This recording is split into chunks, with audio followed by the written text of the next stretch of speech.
Morning. Just recapping Friday night. It was just a great win in a great environment. Again, I want to make sure to thank everybody who had a part in making that game day atmosphere special. As far as the game went, we knew a major key to victory would be we had to be able to run the ball versus a really good running defense and be able to stop the run versus a really good rushing offense. And we were able to do that, which contributed to the success that we had on Friday. Overall, there was some good, a lot of good in all three phases and areas, as always, of improvement. So we'll evaluate it, get back to work, and start to correct those issues with urgency. The players of the game on offense was Jordan Faison. Defense was Xavier Watts, and special teams was Jordan Faison. And then scout players of the week on offense were Matt Jeffrey, on defense Armel Mukum, and special teams Jack Polian. And a couple injury updates. Just for this week, Charles Jagasol will be available. Rocco Spindler is questionable. We'll see how he progresses over the next couple of days. Kingston will be questionable. We anticipate him getting out to practice this week and trying to get to return to play. Bodie Cahoon and KK Smith are both questionable.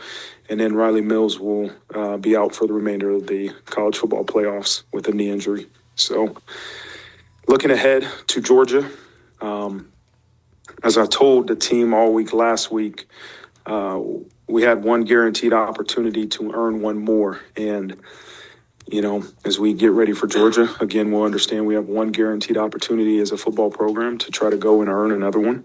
And we're excited, looking forward to playing in the All-State Sugar Bowl on January 1st versus a very good Georgia football team who's 11-2 and the SEC champions. So we all know the challenge that lies ahead, so preparation will be as critical as it is every week as you prepare for an opponent. So with that, I'll open up for questions.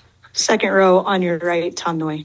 Marcus, we've heard you say for so long, one game, one life, and choose hard to the point where the players say it all the time now. But how do you kind of mix up the messaging to where you still know that what you want to say to them still gets across after all these months and weeks? Yeah, there's got to be a consistency and sameness in approach to every game, right? And part of that is some of those values I believe in, and the only thing that matters is this game, right? One game, one life. That's why I say some of those things. Choosing hard is a lifestyle. Choosing hard is a trait that it has to become who you are. Every week, there will be a part of the messaging that is specific for the upcoming opponent. But at the end of the day, there is a sameness in approach to the preparation for the upcoming opponent. How are you a better communicator now at the end of your third season than when you first walked in the door here? I've always said there's no substitution for experience. I think in 3 years, your messaging it should be better than it was year one. But more than anything, it's the process that you have to getting the results that you want is hopefully enhanced more than anything. Back of the room, Levon Whitaker. Coach, as you prepare for a team like Georgia, I guess, what does this preparation look like as they go through a QB change, a starting quarterback change? You evaluate, obviously schematically what they've done all season. And then you have a separate tape of what Stockton, the new quarterback, has done. I think we have 80-something plays of him playing quarterback. He can run their offense. He does some things a little bit differently. He's got, he can extend plays with his legs. He's a good athlete.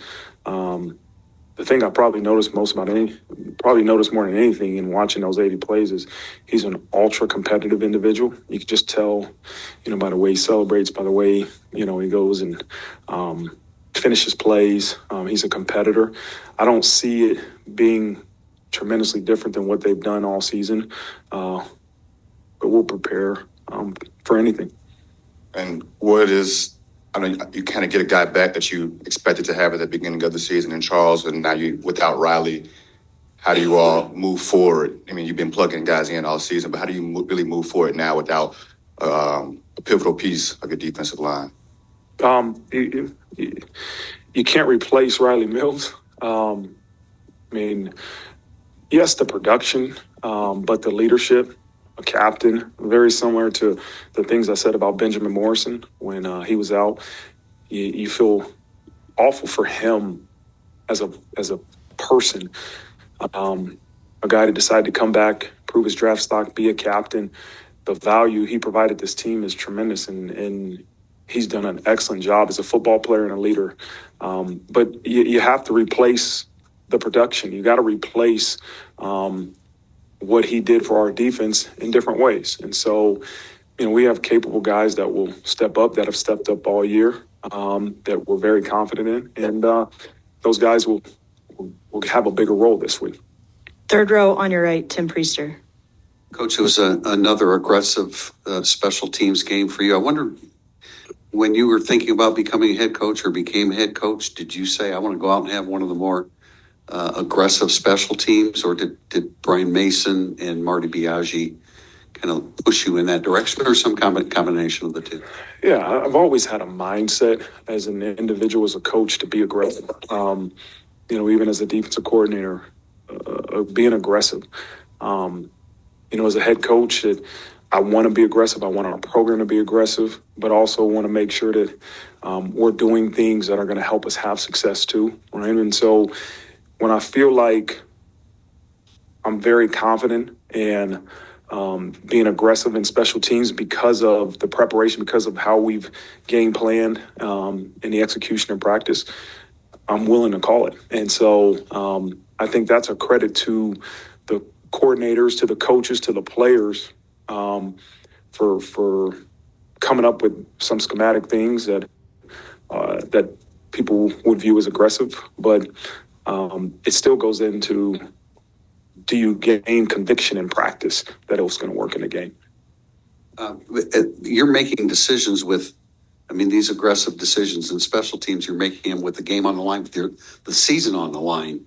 How do you have enough time and resources to devote to that? Or do you count on the intelligence of the Notre Dame players and maybe don't have to rep it as many times as you might need to? Yeah, it's an accumulation of a lot of things, but Tim, we got to rep it. We got to rep it until we can't get it wrong, right? And rep things versus different looks.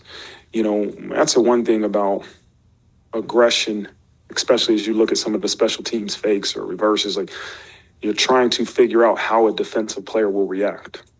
I've always been on the defensive side, but when you do some of these things on special teams, you got to try to anticipate a reaction out of somebody. And so that takes reps. It takes, giving that unit some different looks and making sure you have answers for it.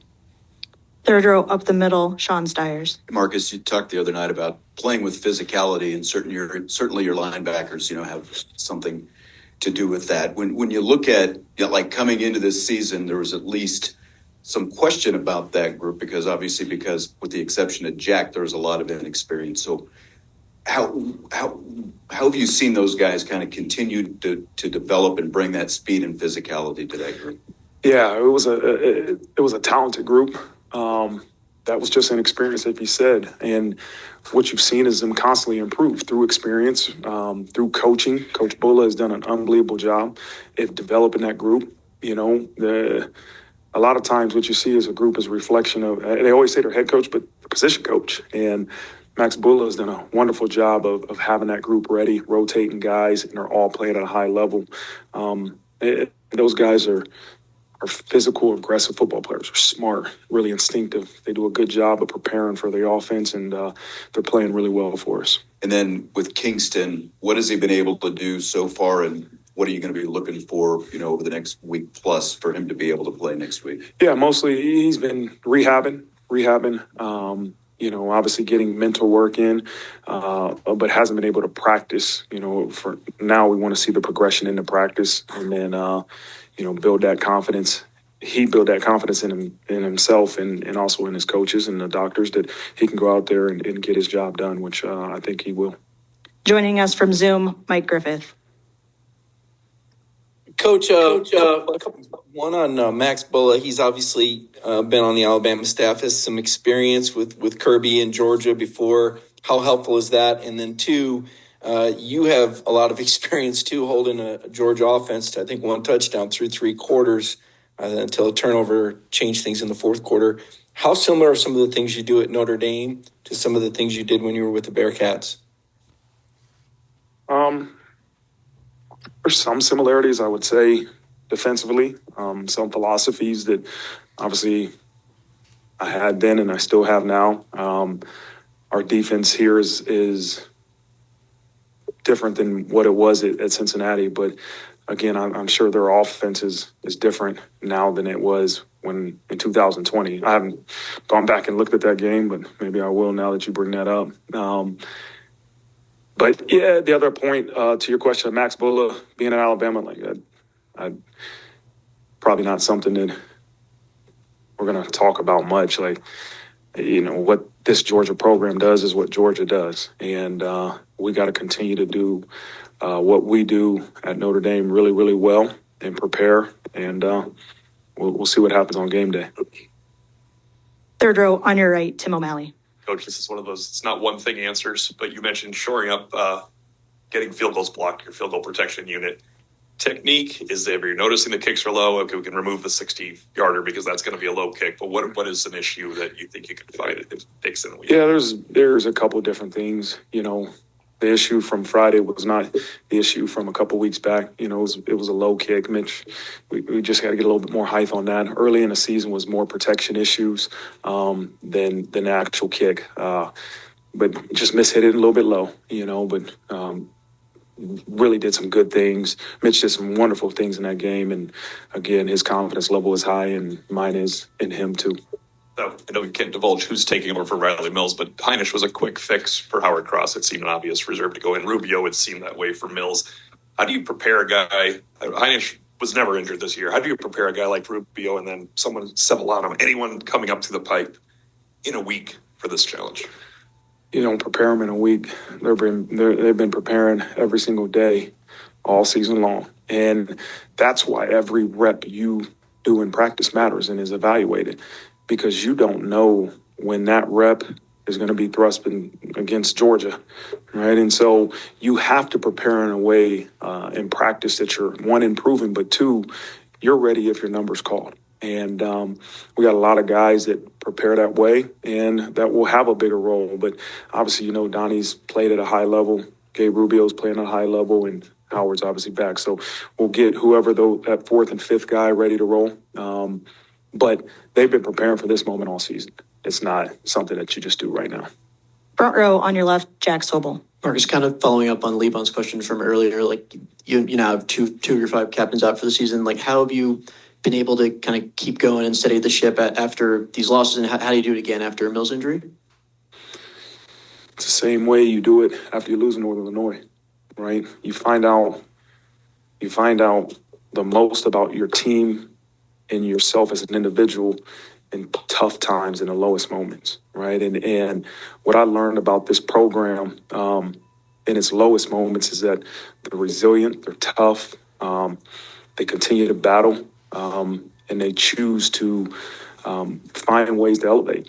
And that's what's going to happen now, right, is that you lose a captain, and it's tough. It's a terrible loss. But this program knows what it has to do to continue to prepare and perform at a high level. And that's what you got to do. You got to don't feel sorry for yourself. I feel sorry for Riley Mills because I love that guy. And, you know, he's just a great person, a great player. But you don't feel sorry for yourself. You own it and you say, okay, how do we find ways to improve? And that's what we're going to do. With Jagasaw coming back, first of all, has he been repping at tackle or guard? And then, like, how do you go about reintegrating him? And what could his role be in a position that kind of requires continuity and chemistry? Yeah, he's really hasn't been practicing much. You know, this is going to be his first full week of practice. And so we'll figure out, you know, what's his best position.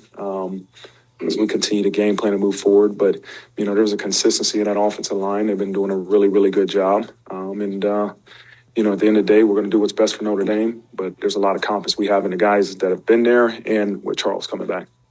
Front row on your right, Eric Hansen.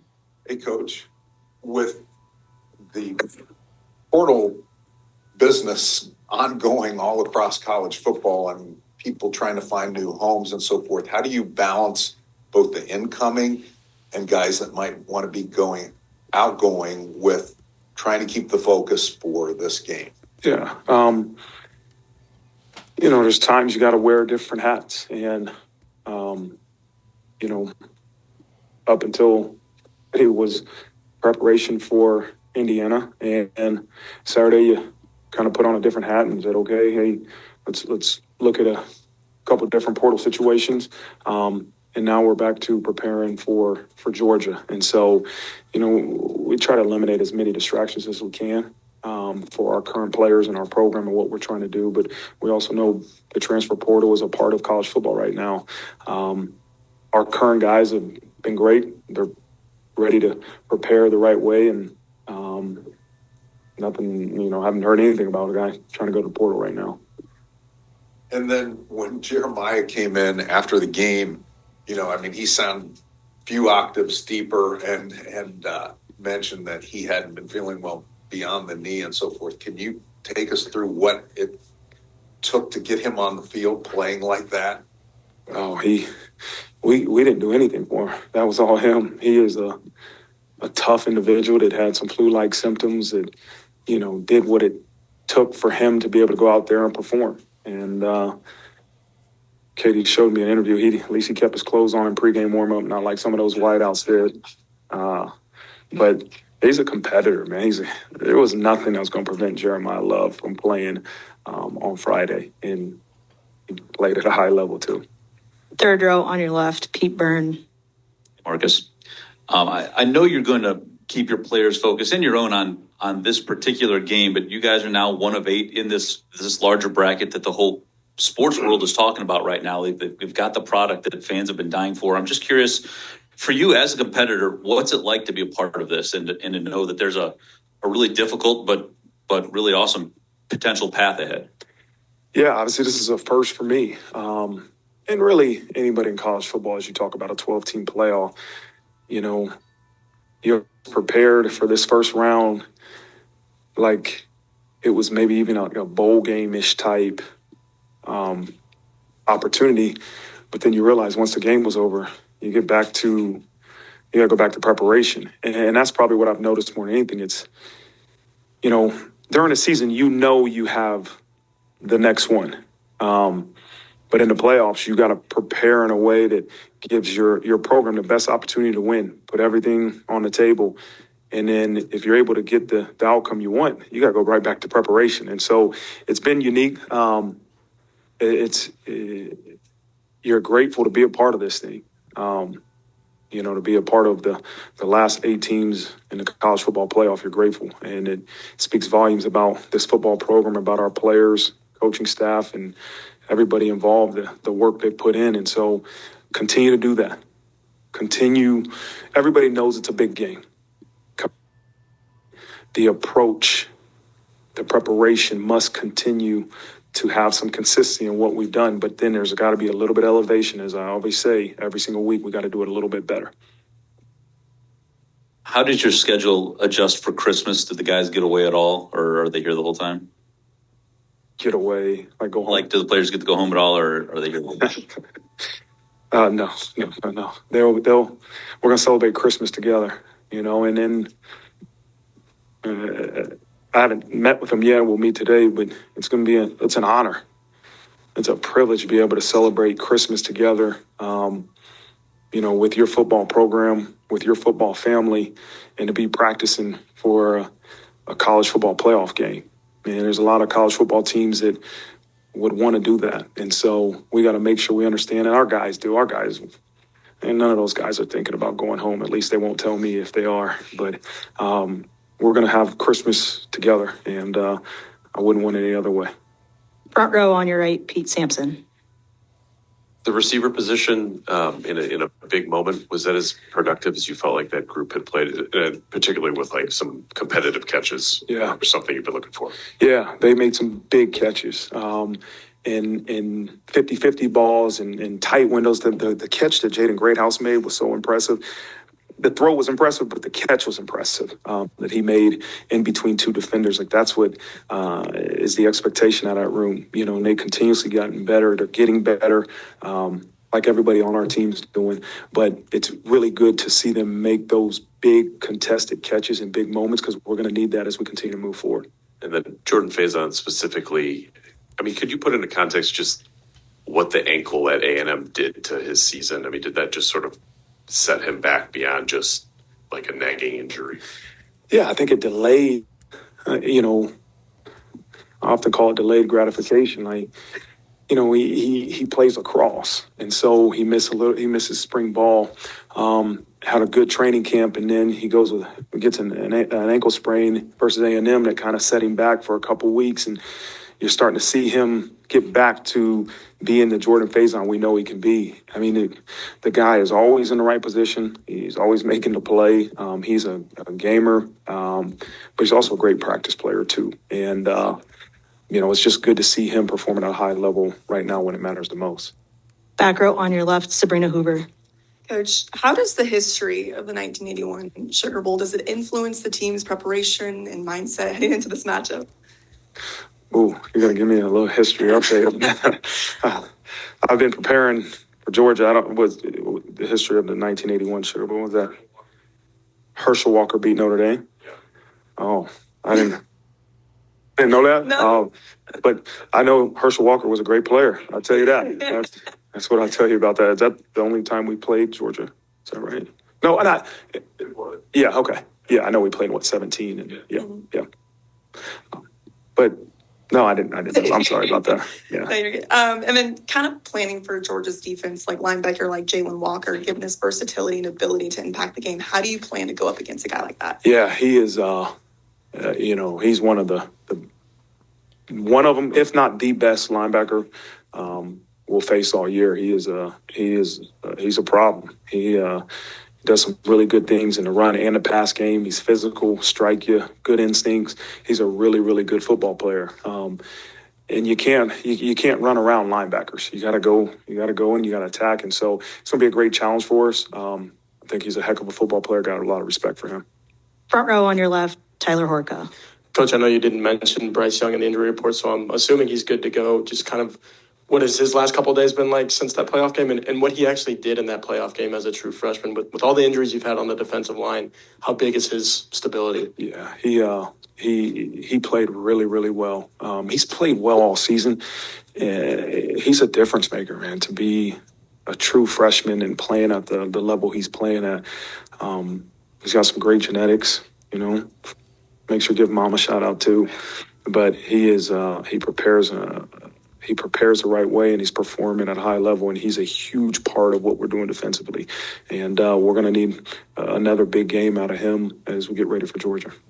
Watching the Here Come the Irish documentary, we hear you talk about being a misfit. I don't know how much you can share about that with us, but what does that mean to your program? More than anything, it's a different way to say choose hard. What you can't do is, I tell our program all the time, is be normal, right?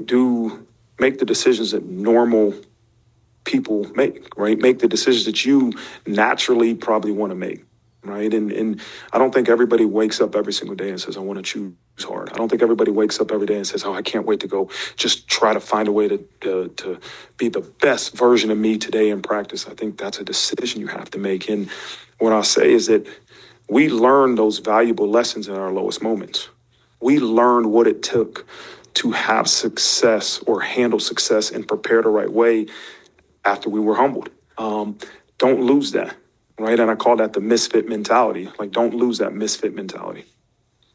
Going back to Zoom, Matt Fortuna. Hi, Marcus. I'm curious. You talked a lot about overcoming adversity and players stepping up, whether it's been Rocco, Coogan, Leonard Moore. guys who maybe weren't pegged as starters coming into the year, but have obviously produced a lot on the field. How does that set the tone for everyone else, especially in a moment like this where you're going to be counting on some guys who haven't played as much before? Yeah, I think it's a great reminder that the future's uncertain. So you might not be a starter today, or you might not be playing today, but the future's uncertain. Just continue to focus on improvement, individual improvement. And on Saturdays, continue to choose to put the team in front of yourself. And then all of a sudden, you might be thrust into a meaningful situation without even knowing or expecting it. So I think that's more important than anything, is that we all recognize that the future's uncertain. The guys that are playing now, there's a lot of guys that are different than the guys that started the year off in fall camp in Texas A&M, but we're going to need everybody. And that's so important, because you can't wait till you need somebody to all of a sudden, make them feel like they have value to the team. Those guys that maybe aren't starting week one, they know how much value they have to this football program. And your value isn't determined by your role on this team. And so I think that's to me, when you bring that up about guys that weren't starting or weren't playing early in the season that now are being called upon, it's just a great reminder that don't make a decision today that's going to affect the rest of your career. Right? Don't make a decision today because of a temporary situation that's going to impact, your future forever. And so just know that the future's uncertain. Work as hard as you can to be the best version of you and elevate. And let's see what happens in the future. Our next question, Mike Berardino. Marcus, Leonard Moore, I know we've talked about him, what he's showing since he's been here. Maybe a favorite story or something that stood out when you guys were initially deciding, because he mostly had like regional offers at that time, if I'm right. And is there something, Mickens was the one who stood on the table for the famous ones. What did Mickens say that got your attention about him real early? When Mike Mickens says, I want somebody, I've learned to trust Mike Mickens, and that's through our time at Cincinnati and our time here with Benjamin Morrison, our time here with Leonard Moore. Like, he's a great evaluator. He is a great evaluator, and it was no different with Leonard Moore. He said, this is a guy I believe that can help us and will be a great football player. Nobody knew how quickly he would develop. But there's I remember doing a home visit with Coach Mickens at his house and, spending some time with his mother and father, who are just some of the most brightest individuals I've ever been around. And I think all those things help him develop right into the football player he is today. He has a God-given ability, athleticism, but he's a very intelligent individual and a very competitive individual that I think help expedite that process of where he's at right now. And so, again, it's a credit to Coach Mick for standing on the table for Leonard Moore and his evaluation, but also credit to his upbringing and how he was raised.